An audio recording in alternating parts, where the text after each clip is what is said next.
South Bend, Indiana Mayor Pete Buttigieg is again doing quite well in the polls. He is in third place among 2020 Democrats in a survey from the University of New Hampshire. You see, he's right behind former Vice President Joe Biden and faraway Vermont Senator Bernie Sanders. John Dickerson went to South Bend to talk to Mayor Pete, as locals call him, about the goals for his campaign, his time in the military, and his sexual orientation, which separates him from the rest of the crowded 2020 field. Buttigieg came out publicly during his re-election bid in 2015. Last year, he married junior high teacher Chasten Glesman. I'm so happy that Buddy is here. Their two rescue dogs, Truman and One-Eyed Buddy, have their own social media following.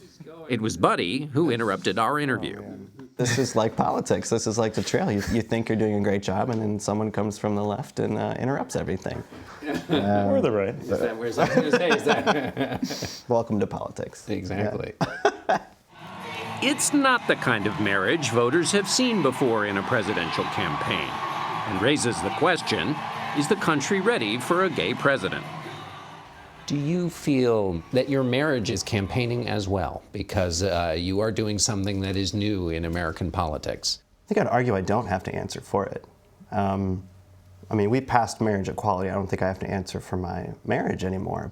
I think, how could I possibly be doing this if it weren't for Chasten, if I didn't have someone in my life who just cares about me as me?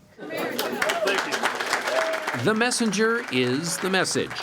The youngest candidate is promising generational change, with a campaign built on reanimating his party's values for a new era, including a connection with faith. Do you have a particular passage from Scripture that you're particularly fond of? If there's one that I always try to think about when I'm deciding what to do, it's the Beatitudes. I also think about the Scripture that says that when you pray, be not like the hypocrites who love standing in the synagogues and the corners of the streets, that they'll be seen by others and praised for it. So, there's a lot to turn to and a lot to check yourself in Scripture.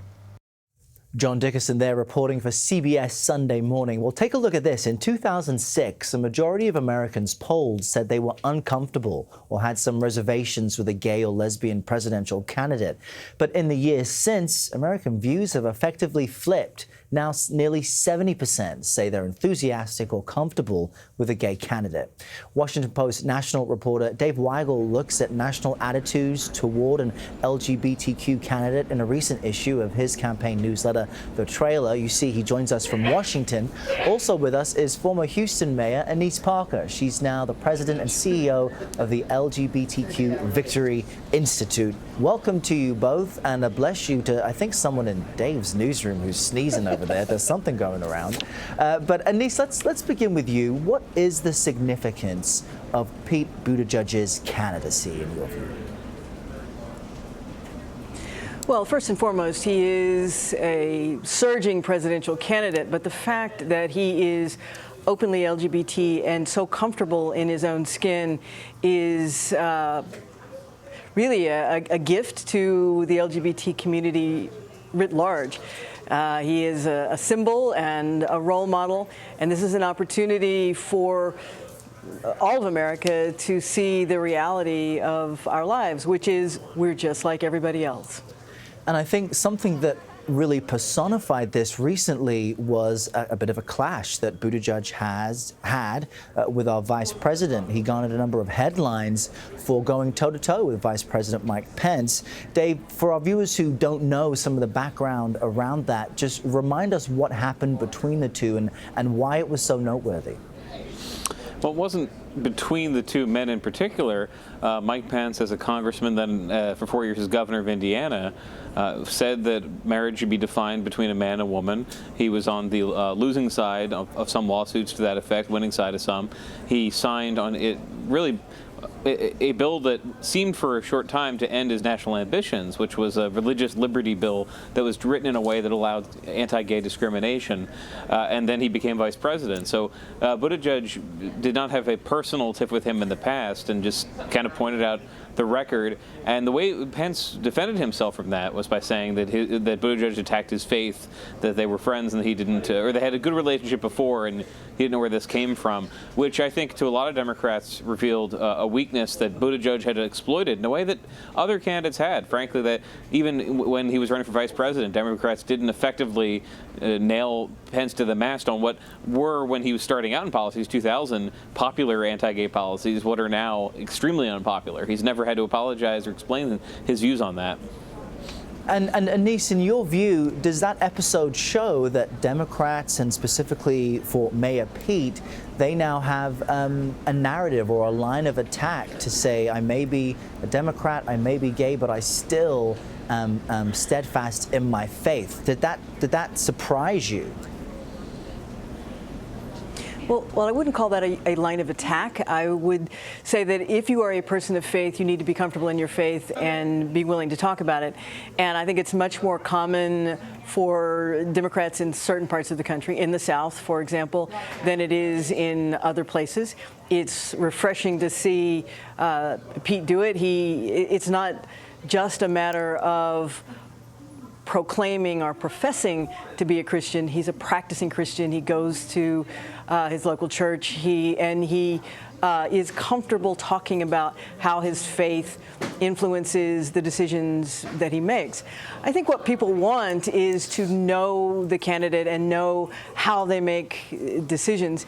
And I didn't perceive him necessarily using his faith as a bludgeon. It's interesting that Pence came back and said that because Mayor Pete was talking about Pence's anti-gay policies, that he was attacking Pence's religion. On the contrary, he was talking about things that Pence did in his official capacity as governor and the positions he's taken as vice president.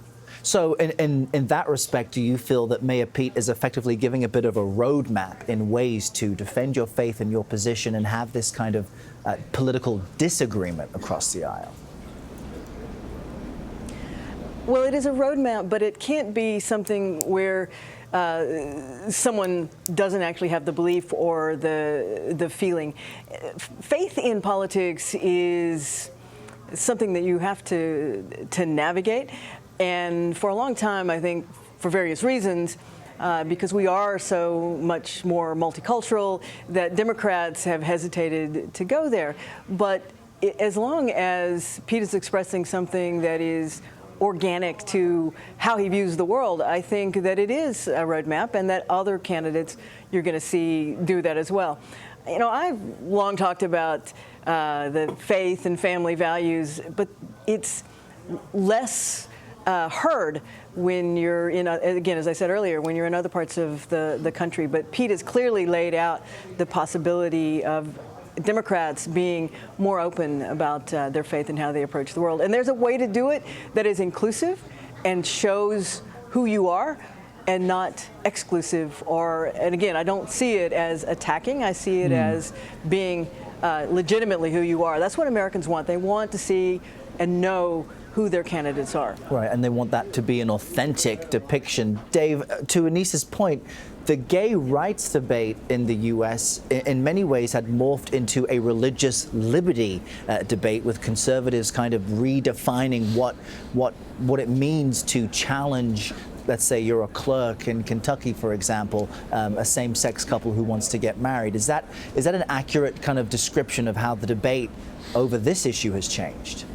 Well, that's accurate, although I might apply the verb retreat to it. I think, again, in 2000, let's go back 15 years ago, before Buttigieg was really in politics, it was a winning political issue for Republicans, embraced by George W. Bush, to say we should amend the Constitution to ban gay marriage. It was winning in some states to say civil unions are a slippery slope. Rick Santorum in the Senate talking about how gay marriage is going to lead to bestiality and all sorts of things like that.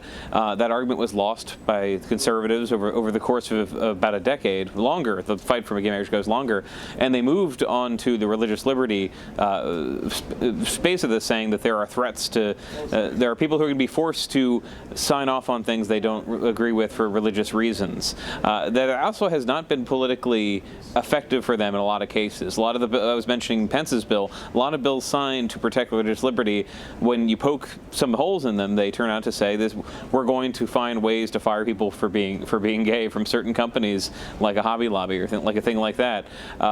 And so it is risky territory, again, where Buttigieg, just speaking in political terms, where I think Democrats came to really admire his stances, is he identified a weakness that people had not been attacking. The gay marriage debate moved on, and Republicans didn't really pay a penalty for having been locked in against it for so long.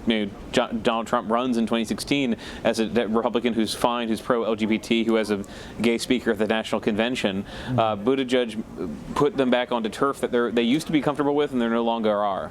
Well, in many ways, it's a brave new world we've entered into, and we appreciate both of you giving some context to it for us. Dave Weigel of the Washington Post and Annise Parker of the LGBTQ Victory Fund, thank you both for your time today. Thank you.